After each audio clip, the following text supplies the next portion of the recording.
Hello, രാവിലെ തന്നെ ആദ്യക്കുട്ടി കുളിച്ചൊരുങ്ങി സുന്ദരനായിട്ട് നിൽക്കുന്നുണ്ടോ? ഇന്ന് അവൻ്റെ ഫസ്റ്റ് ഡേ ആണ് സ്കൂളിൽ. സാധാരണ 11 മണിയായാലും ഉറക്കം എഴുന്നേക്കാത്തവനാണ്.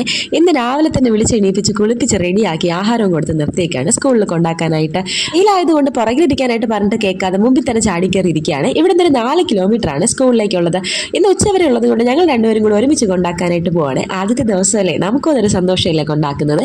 അങ്ങനെ ഞങ്ങൾ സ്കൂളിലെത്തിയിട്ടുണ്ട്. അവിടെ നേരെ ക്ലാസ്സിലേക്ക് നടന്നു പോവുകയാണ്. അതുവരെ ഹാപ്പി ആയിട്ടിരുന്നെങ്കിലും ക്ലാസ് റൂമിന്റെ ഫ്രണ്ടിലെത്തിയപ്പോഴത്തേക്ക് പുള്ളിക്കാരൻ്റെ മുഖം അങ്ങ് മാറിയേ. ഒത്തിരി പിള്ളേർ കരയുന്നുണ്ടായിരുന്നു. അത് കണ്ടപ്പോൾ ഇവനും ഭയങ്കര സങ്കടം തുടങ്ങി. പിന്നെ നിലവിളി ഭയങ്കര പ്രശ്നമായിരുന്നു കിടന്നിട്ട്.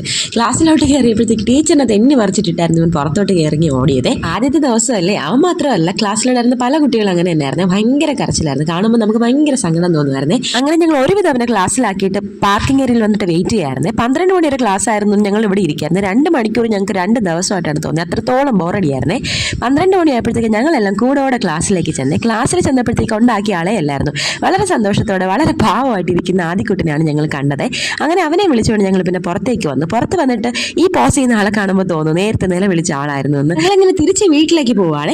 പോകുന്ന വഴിക്കാണ് ഞങ്ങളൊരു ചെറിയൊരു ഹോട്ടലിൽ കയറിയിട്ട് ബിരിയാണിയും ഊണും ഒക്കെ മേടിച്ചായിരുന്നേ. വീട്ടിൽ പോയിട്ട് കഴിക്കാനായിട്ട്. രാവിലെ തന്നെ ഞങ്ങളൊന്നും കഴിക്കാതെയായിരുന്നു വന്നത്. അതുകൊണ്ട് തന്നെ വല്ല വിശപ്പടിച്ചിട്ടുണ്ടായിരുന്നേ. അങ്ങനെ ഞങ്ങൾ വീട്ടിൽ വന്നിട്ട് ഞങ്ങൾ 3 പേരും കൂടെ അതെല്ലാം ഫിനിഷ് ആക്കി. അപ്പോൾ ഇത്രയേ ഉള്ളൂ. അടുത്ത വീഡിയോയിലൂടെ കാണുന്നതിലേക്കും ബൈ ബൈ.